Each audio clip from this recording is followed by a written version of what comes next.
কিশোরগঞ্জের হোসেনপুর পৌরসভায় মিথ্যা মামলার প্রত্যাহারের দাবিতে বিক্ষোভ মিছিল করেছে পৌরবাসী ও বিভিন্ন রাজনৈতিক দলের নেতা কর্মীরা। বিস্তারিত থাকছে নূর হোসেন সুমনের তথ্যচিত্রে। কিশোরগঞ্জের হোসেনপুর পৌরসভায় আওয়ামী লীগের দুই নেতার বিরুদ্ধে মিথ্যা মামলা প্রত্যাহারের দাবিতে বিক্ষোভ মিছিল অনুষ্ঠিত হয়েছে। 4 জানুয়ারি জাসাস দলের সিনিয়র যুগ্ম আহ্বায়ক জুয়েল রানার নেতৃত্বে এই মিছিলটি অনুষ্ঠিত হয়। ডাক বাংলা মোড় থেকে শুরু হয়ে মিছিলটি দেবেরশ্বর গোল চত্বর, নতুন বাজার, মিষ্টিপট্টি, উপজেলা পরিষদ, থানার মোড়, গার্লস স্কুল, কৃষি অফিস সহ পৌরসভার বিভিন্ন রাস্তা প্রদক্ষিণ করে হাসপাতাল মোড়ে গিয়ে শেষ হয়।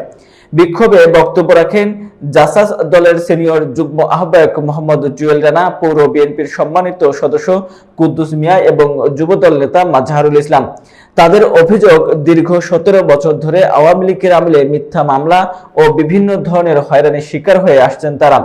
বক্তারা পাকুন্দিয়া থানার যুবলীগ নেতা মুস্তাক মিয়া ও হোসেনপুর পৌরসভার স্বেচ্ছাসেবক লীগের যুগ্ম সাধারণ সম্পাদক সুজন হোসেনকে 24 ঘন্টার মধ্যে গ্রেপ্তারের দাবি জানান।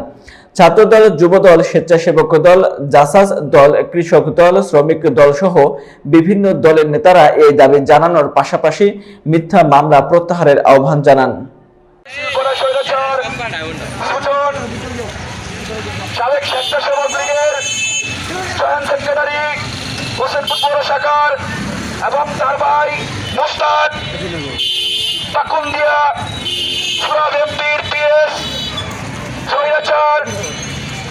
স্বৈরাচাররা আজ মাথা উঁচু করে দাঁড়িয়েছে। আমাদের যুবদলের মাজারুলের উপর মিথ্যা মামলা সৃষ্টি করে হয়রানিমূলক ভাবে তারা মামলা দিয়েছে।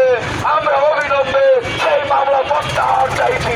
আমি আজকে বিগত 17 বছর ধরে আওয়ামী লীগের নেতাকর্মী নির্যাতনে বাড়িঘর ছাড়া, কারণ আমি ওদের কিছু জানি না। আমি যে 17 বছর আওয়ামী লীগের আমলে বাড়িঘর চালিয়েছি এবং